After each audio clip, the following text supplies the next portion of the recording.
कांग्रेस की सरकार तुष्टीकरण का दबाव उसी को प्राथमिकता देती है।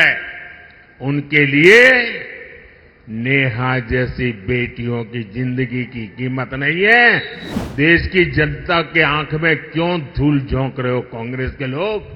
अगर तुमसे नहीं बनता है तो छोड़ करके घर चले जाओ। भाजपा सरकार ने देश और समाज विरोधी पीएफआई को बंद किया है। उससे बड़े बड़े खैरखा जेलों में सड़ रहे हैं भाइयों। शाहजादे के मुंह पर ताला लग जाता है, बोलती बंद हो जाती है और राजा महाराजाओं को गालियां दे रहे हो, उनको अपमानित करते हो। जब से कर्नाटका में कांग्रेस सरकार आई है तब से पूरे स्टेट में लॉ एंड ऑर्डर की स्थिति बहुत खराब है कि नहीं? खराब है कि नहीं? हालत बद से बदतर हो रहा है कि नहीं हो रहा है? यहां बेलगावी में एक आदिवासी बहन के साथ जो कुछ हुआ, चिक्कोड़ी में जैन मुनि महाराज साहब के साथ जो हुआ, वो शर्मसार करने वाला है कि नहीं है? पीड़ा करने वाला है कि नहीं है? कर्नाटक की प्रतिष्ठा को धूल में मिलाने वाला है कि नहीं है? और देखिए उनकी हिम्मत। हुबली में हमारी एक बेटी के साथ जो कॉलेज कैंपस में हुआ, उसने तो पूरे देश में भूचाल ला दिया है।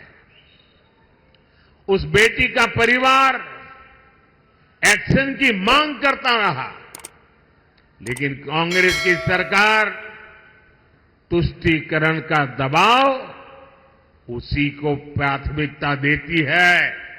उनके लिए नेहा जैसी बेटियों की जिंदगी की कीमत नहीं है। उनको तो अपने वोट बैंक की चिंता है।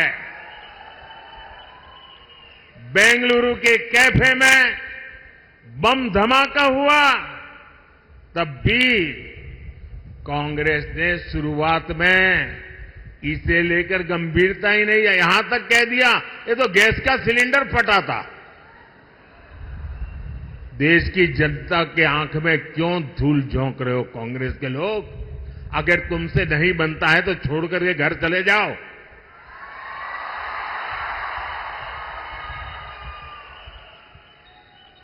यही वही कांग्रेस के जो है जिसने वोट के लिए पीएफआई, जो आतंकवाद को पनाह देने वाला देश विरोधी संगठन, जिस पर मोदी सरकार ने प्रतिबंध लगा दिया है, ऐसे पीएफआई आतंकी संगठन का चुनाव में मदद करने के लिए, उनकी मदद लेने के लिए, वायनाड में एक सीट जीतने के लिए आप उसको सरेंडर कर रहे हो, उनके कारनामों का बचाव कर रहे हो।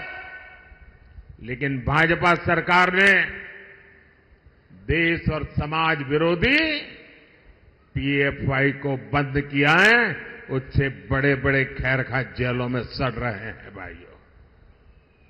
साथियों, कांग्रेस ने हमारे इतिहास को, हमारी आजादी की लड़ाई को भी वोट बैंक के नजरिए से, तुष्टीकरण के नजरिए से ही लिखवाया है।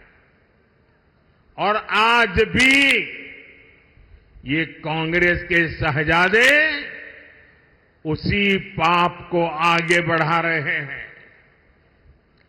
आपने कांग्रेस के शहजादे का एक ताजा बयान जरूर सुना होगा।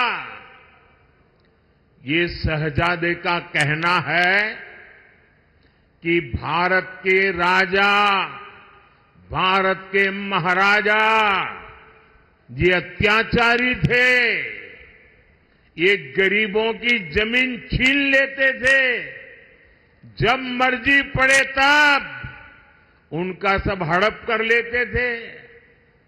कांग्रेस के शाहजादे ने छत्रपति शिवाजी महाराज, चित्तूर की रानी चिन्नम्मा जैसे महान व्यक्तित्व का अपमान किया है। इनका सुशासन, इनकी देशभक्ति आज भी हम सभी को प्रेरित करती है। जरा शाहजादे को पता है क्या मैसूरू राजघराने का योगदान? उनको याद नहीं रहा। मैसूरू राजघराने को आज पूरा देश गर्व के साथ देखता है कि नहीं देखता है। साथियों, कांग्रेस के शाहजादे का बयान सोच समझकर वोट बैंक की राजनीति करने के लिए, तुष्टीकरण के लिए दिया गया बयान है। याद रखिए, शाहजादे ने राजा महाराजा को बुरा भला कह दिया, उनकी तो आलोचना कर दी, लेकिन भारत के इतिहास में जो अत्याचार नवाबों ने किए, निजामों ने किए, सुल्तानों ने किए, बादशाहों ने किए, उसकी बात पर तो शाहजादे के मुंह पर ताला लग जाता है, बोलती बंद हो जाती है और राजा महाराजाओं को गालियां दे रहे हो, उनको अपमानित करते हो।